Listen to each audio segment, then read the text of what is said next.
Hi, I'm Bill O'Reilly. Thanks for watching us tonight. The people revolt. Trump wins. That is the subject of this evening's Talking Points memo.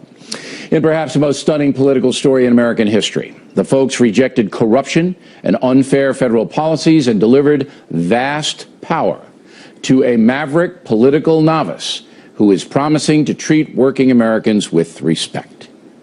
There is no question that the Democratic machine waged an arrogant campaign that justified Hillary Clinton's incredible record of ethical deficiencies.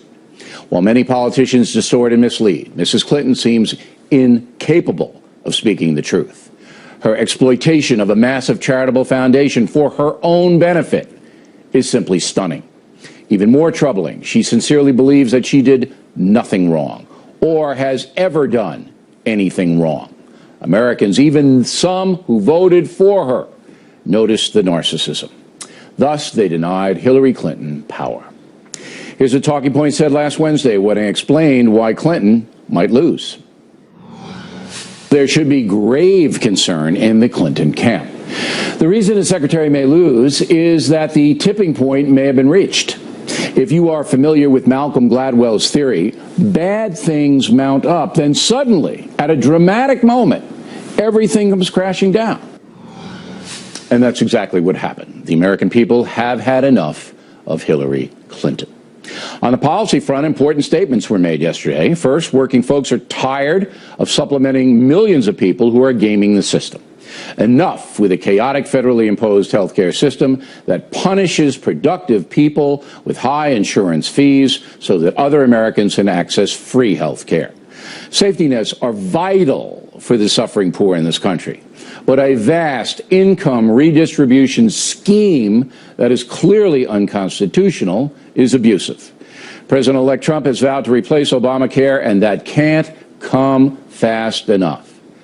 Also, there's no question that a weak federal government has allowed immigration in America to become a national scandal. Hillary Clinton has no interest in fixing any of that, shamelessly pandering to the Hispanic community in order to harvest votes. The fact that Mexican cartels are harming this nation by smuggling narcotics and undocumented people in here does not seem to faze Clinton or her party in the least. The fact that Democrats will not even vote for Kate's Law, which would protect all Americans from dangerous, illegal alien felons, is insane. The voters noticed. On the workplace front, workers cannot increase their earning power if business is strangled by onerous taxation and regulation. It's abundantly clear that liberal America believes corporate America is the enemy and must be punished. Hillary Clinton bought into that, intimidated by radical Senators Sanders and Warren. Unless, of course, she herself is handed corporate money, then it's fine. Voters noticed.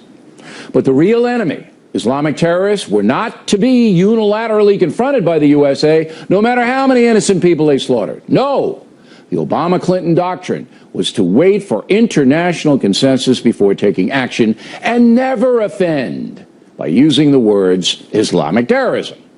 Voters noticed.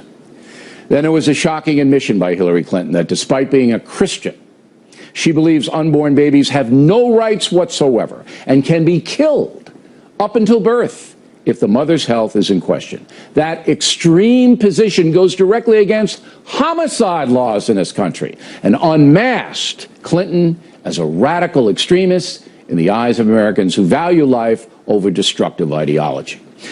I could go on and on about Hillary Clinton, but enough. I hope she takes some time off, then comes back, reforms her charity in order to do some good in the world. Now on to Donald Trump. He may not realize it, but the vicious, dishonest national media actually helped him win the election. Again, the masks came off during the campaign. Take a look at this reaction during the Trump victory. We've talked about everything but race tonight. We've talked about income. We've talked about class. We've talked about region. We haven't talked about race. This was a white lash. This was a white lash against a changing country. It was a white lash against a black president in part. And that's the part where the pain comes. Let's remember what the Trump supporters are voting for. He asked for a ban on Muslims, build a wall, defended Mexicans, the disabled, lashed out at a Gold Star family, the military fighting in Mosul around there. He said they shouldn't tell people what's happening, and the Access Hollywood tape. There probably is a strong sentiment about not having a woman president, and that is something that we've never had a woman president, and we've talked about excitement among women to have a woman president, but there's always in these situations at least equal amounts of hostility to that kind of change. That's just bull. Mrs. Clinton's loss had nothing to do with her gender. For the record, I came on at 8:15 last night and said this. Well, Trump's competing pretty well, I think, across the board. But I think that at this point, it'd be foolish to make any kind of broad assessment of what the vote's going to turn out to be. It doesn't look like there's going to be any shocking upsets or shocking vote tallies anywhere. It's a slug out right now. And that's what happened, a slug out. They're still counting votes in New Hampshire and Michigan and Arizona. Now, we are proud of our campaign coverage. It was accurate and tough-minded. On Monday, I told you that Republicans would hold the Senate, which they did. Much of the credit for the Factors Perceptive campaign reporting goes to my staff, and I'll deal with that later in the broadcast. Apart from us, however, the collapse of an objective press in this country angered many Americans who still believe in fair play. That's why the polling failed.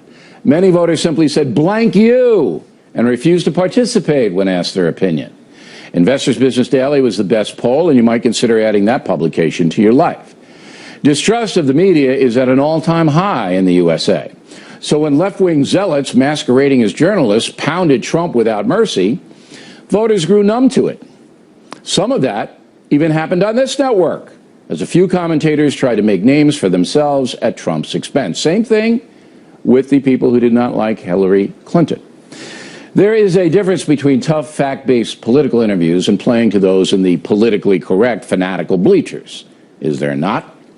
So the press actually helped Donald Trump win the election. How ironic. Finally, a personal note, very tough race for me to cover. I know President-elect Trump for a long time, but I had to challenge him, and I did. One columnist at the Washington Post, Callum Borchers, noticed, and I'm grateful for his honesty in a sea of media deceit. As for Hillary Clinton, we gave her fair play, even though her campaign lied to us. Shocking, right? But we maintained our professional posture here. Props should also go to the Fox News election folks who made CNN and some other networks look foolish. FNC was far ahead on calling states and giving solid information. In the end, voters had their say. Memo to Donald Trump. It wasn't rigged. And that's the memo. Next on the